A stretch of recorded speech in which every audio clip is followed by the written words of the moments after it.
Bonjour à tous, c'est Mamali. Aujourd'hui, je vous propose de revisiter un des plats phares de fin d'année, le magret de canard. Et on va le revisiter avec une petite touche asiatique. La viande sera marinée avec un mélange de 5 épices asiatiques bio de chez Kla, l'épicerie du Mekong. La noix de muscade bio qu'on prendra entière puisqu'elle aura conservé son fort pouvoir aromatique. Et on va venir la râper dans ce mélange, ce qui va pepser la recette un peu comme le poivre. Deuxième épice, la badiane, ou autrement appelée anis étoilé, issu d'un producteur biologique au Vietnam. C'est un élément essentiel de cette recette. Elle va donner une saveur anisée et elle va surtout sublimer la viande de canard. Et enfin, les 3 autres épices, d'ailleurs les 3 meilleures épices bio de la maison, présentées sous un coffret idéal pour les cadeaux de Noël. On a la cannelle moulue venant de Ceylan. Son goût doux, fin et raffiné va apporter cette petite touche sucrée à notre recette, et on adore les recettes sucrées-salées. Le gingembre moulu qui est cultivé au Vietnam dans une petite ferme, qui va apporter une saveur légèrement citronnée et piquante. Et enfin, les clous de girofle venant du Sri Lanka, qui vont apporter ces notes chaudes et qui se marient parfaitement avec les autres épices. L'alliance de ces 5 épices vont sublimer la viande de canard en apportant une petite touche subtile, sucrée-salée, asiatique. Vous allez voir que la recette est super facile à faire et surtout, elle va faire l'unanimité auprès de vos convives. Pour 4 personnes, vous aurez besoin de 2 magrets de canard, 3 anis étoilés, 5 clous de girofle, 5 g de cannelle moulue, 5 g de gingembre moulu, une noix de muscade, 200 ml de sauce de soja, 100 g de sauce barbecue Hoisin, une cuillère à café de sauce de soja concentrée et 100 ml d'eau. Vous retrouverez le récapitulatif des ingrédients dans la description en bas de la vidéo.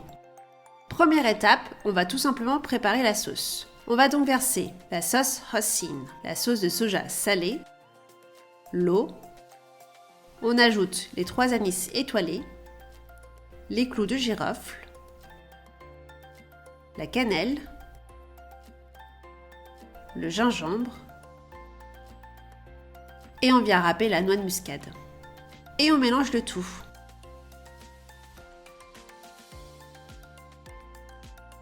Une fois qu'on a tout mélangé, on peut rajouter la sauce de soja foncée. Ensuite, on va réaliser des entailles sur la peau du canard, ce qui va permettre à la chaleur de mieux pénétrer la chair de canard et ainsi cuire de manière plus uniforme le magret. Pour cela, rien de plus simple, optez pour un couteau bien aiguisé et incisez la peau sans couper la chair. Il faut donc être un peu délicat. Et maintenant, on va laisser mariner les magrets de canard avec la sauce pendant 2 heures au frais. Et pendant ce temps, n'oubliez pas de préchauffer votre four à 180 degrés, chaleur tournante.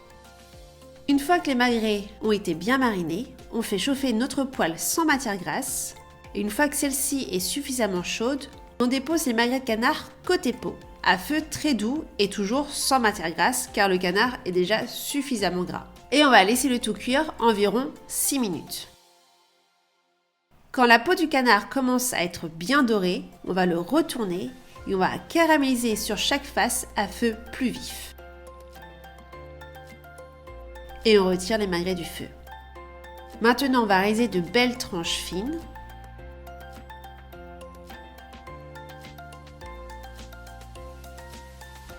Et on va terminer la cuisson en enfournant les tranches de magrets de canard, la peau vers le haut, dans le four à 180 degrés pour 5 minutes de cuisson, chaleur tournante.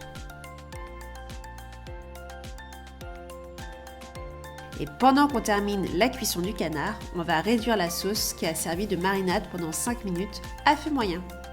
Et voilà, un magret de canard à la peau croustillante et à la chair parfaitement rosée et parfumée aux 5 épices, accompagné avec des pommes de terre. D'ailleurs, pour apporter un petit rappel, on va venir saupoudrer légèrement de gingembre moulu sur la pomme de terre.